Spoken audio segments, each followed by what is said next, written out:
Humans are pretty great at adapting to new environments and changing climates.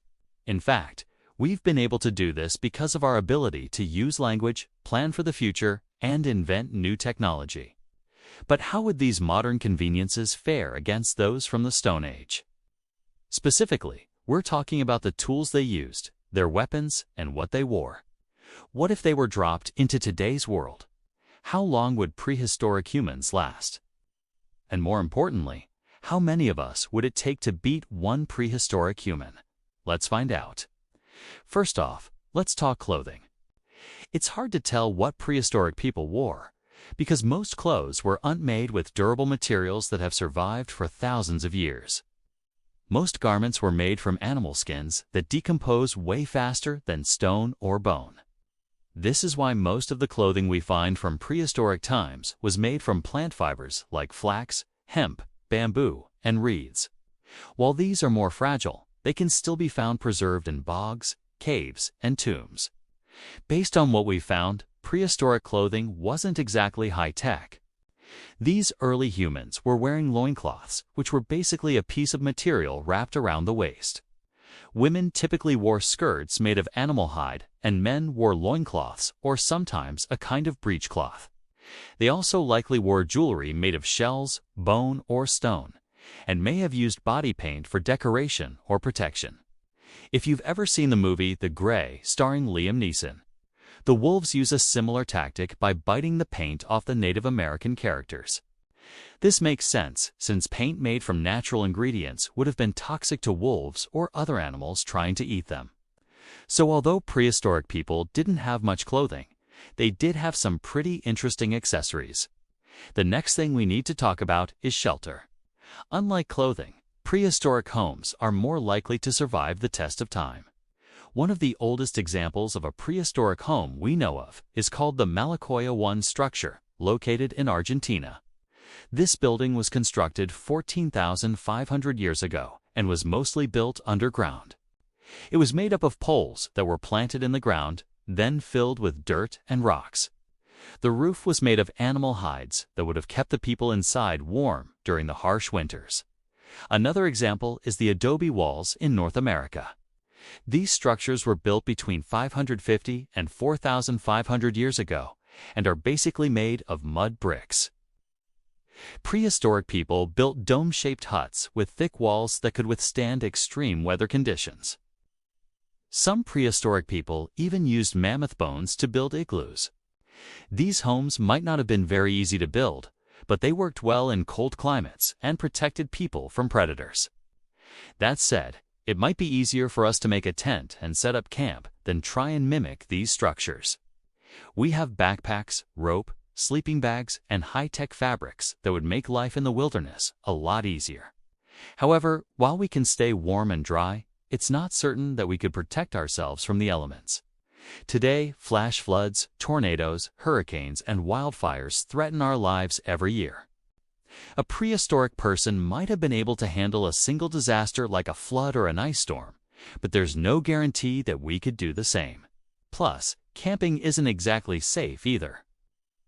Even in the US, there are all kinds of wild animals that could attack a careless camper. Prehistoric people may have had better luck defending themselves against animals with the spears and bows and arrows that they used as weapons. Speaking of weapons, let's talk about how many of us it would take to beat one prehistoric human. The first thing to consider is the environment. If this fight were to happen in a forest, it would be a whole different ballgame than if it were to happen in an open field. This is because prehistoric humans were more likely to use camouflage and sneak up on their prey. In addition to being stealthy, prehistoric humans were probably stronger and more athletic than modern humans. Over the years, they developed lifestyles that required them to hunt for food and carry it back to their camp. They also needed to be able to defend themselves against predators, both two-legged and four-legged. Because of this, they probably had bigger, stronger muscles than the average modern human.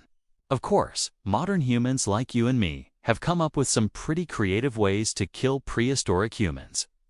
Firearms alone could take out a prehistoric human pretty quickly, It would depend on the range and accuracy of the weapon, as well as the prehistoric person's ability to remain calm under fire. At close range, a shotgun would probably do the trick. However, a sniper rifle would be best for taking out the target without putting anyone else in danger. The average male weighs in at 200 pounds, which is heavier than the average woolly mammoth. And yet we see how difficult it is to take down these mammoths with primitive weapons. A group of 20 men spent almost 3 hours trying to kill a woolly mammoth with spears, and only managed to bring it down with a lucky shot to its knee. So the odds are definitely stacked against us. If we want to stand a chance, we'll need to work together. This is why teamwork is so important when hunting large game.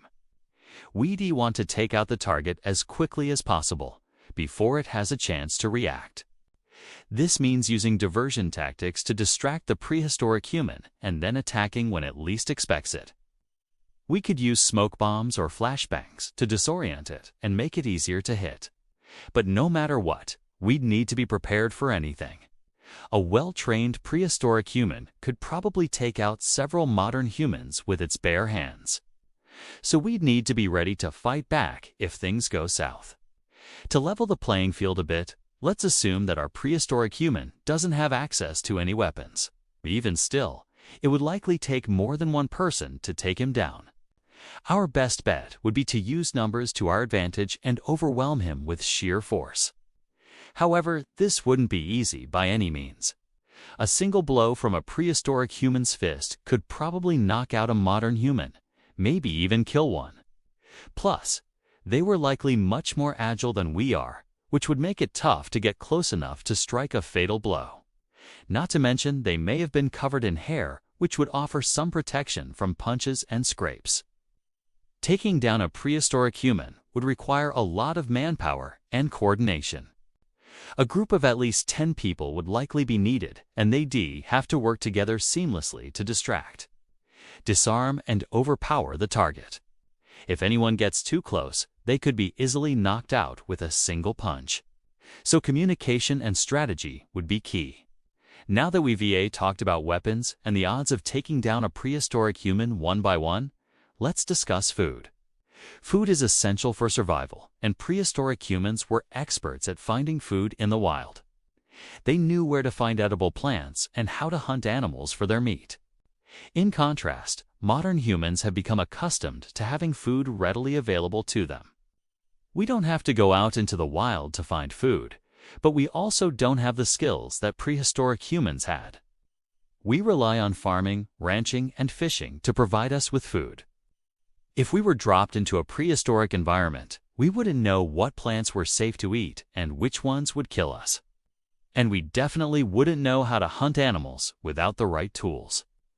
Luckily for us, though, we do have the ability to grow food. This means that if we were dropped off in a clear area with some seeds, we could eventually grow crops and sustain ourselves. However, this would take time. In the meantime, we'd have to rely on finding berries, nuts, and other wild plants to eat. This wouldn't be ideal, but it would keep us alive until our crops were ready to harvest. There's no question that prehistoric humans would win in a showdown over who has the best diet. They were able to survive on what the land provided them and never went hungry. We, on the other hand, have to worry about droughts, floods, and pests destroying our crops. Not to mention the fact that we produce way more food than we need, which leads to a lot of waste. So what's the verdict? Who would win in a survival showdown between prehistoric humans and modern humans?